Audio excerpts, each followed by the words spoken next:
Isang kakaiba at misteryosong ahas na tagpuan nga ba sa Africa? May katotohanan nga ba ang viral na larawan na ito kung saan makikita ang isang ahas na may mga pakpak?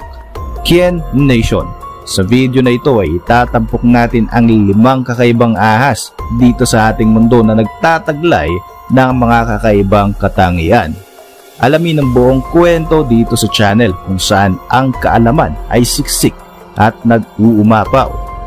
Kien Nation, like mo na rin ang video na ito bilang suporta at mag-subscribe ka na rin para lagi kang updated sa mga susunod na video ng Kien Thoughts.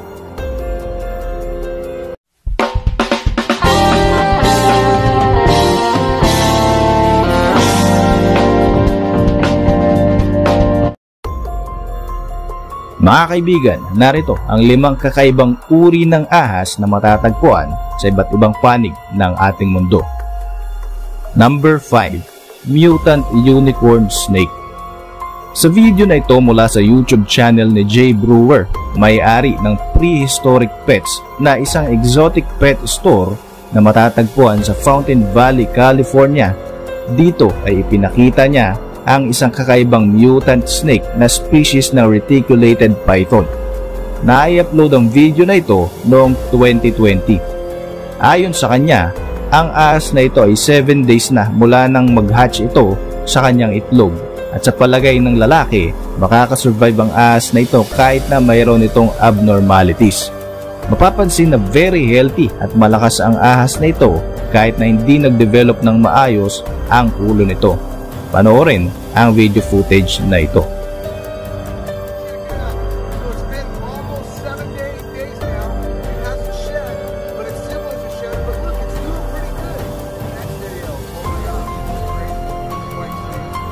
Number 4. Snake with Wings. Isang kakaiba naman at misteryosong ahas ang natagpuan sa Africa kung saan makikita na nagtataglay ito ng mga pakpak. Ayon sa kwento, natagpuan ito sa bansang Namibia sa southern part ng Africa. Sabi sa paniniwala sa bansang Namibia, mayroong ancient tribes na naniniwala sa Namibian mythology kung saan may isang serpente o dambuhalang ahas na nagtataglay ng mga pakpak at sinasabing ang ahas na nasa larawan ay isa lamang batang ahas. Mayroong uri ng ahas na may kakayahang lumipad. Ito ay tinatawag na flying snake, isang non-venomous na ahas na matatagpuan sa mga parts ng South Asia, Indonesian archipelago at ilang bahagi ng Africa. Sa pamamagitan ng struktura ng katawan ng ahas na ito, kaya nitong lumutang sa hangin sa taas na 300 feet. Hindi talaga siya lumilipad kundi naggaglide lamang siya sa hangin upang lumutang.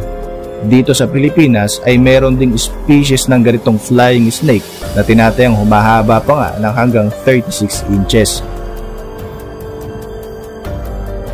Going back dito sa ahas na may pakpak na nasa larawan, hindi talaga ito isang ahas na literal na tinubuan ng mga pakpak.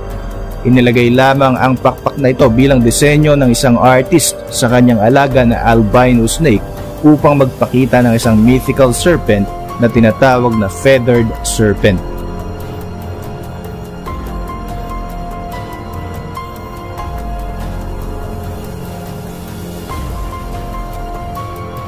Number 3. Snake with Fur. Noong February 2022, nag-viral naman sa internet ang isang video ng kakaibang hayop na ito sa bansang Thailand.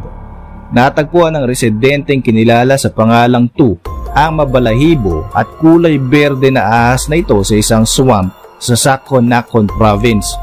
2 feet ang haba ng ahas na ito at nababalot sa tila ba napakakapal at berdeng balahibo.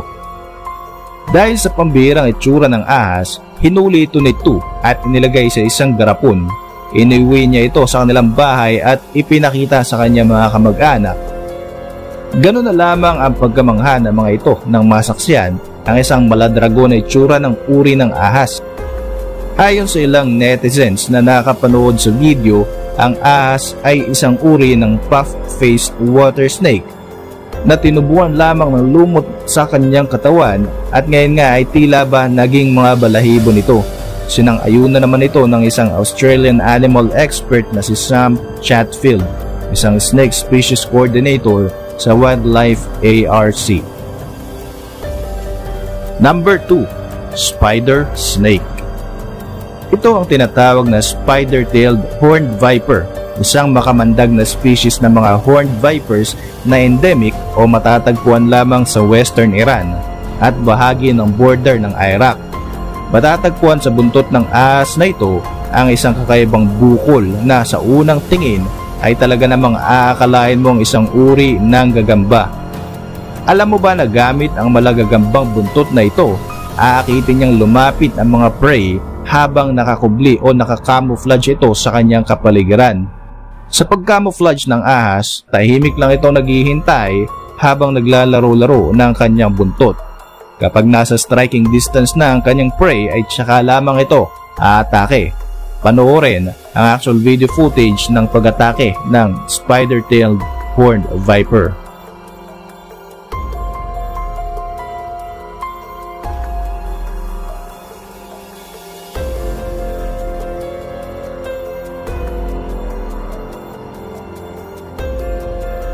Number 1. Zombie snake.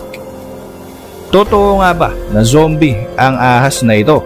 Noong 2019, nagbigay ng babala ang mga opisyal ng North Carolina State Parks and Recreation tungkol sa mga ahas na binansagang zombie snakes.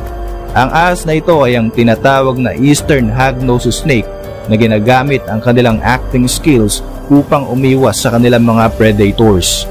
Kapag nakakaramdam ng panganib o ng threat, magkukunwaring patay ang ahas na ito. Narito ang isang video kung saan makikita ang actual defense mechanism ng Eastern Hognose snake.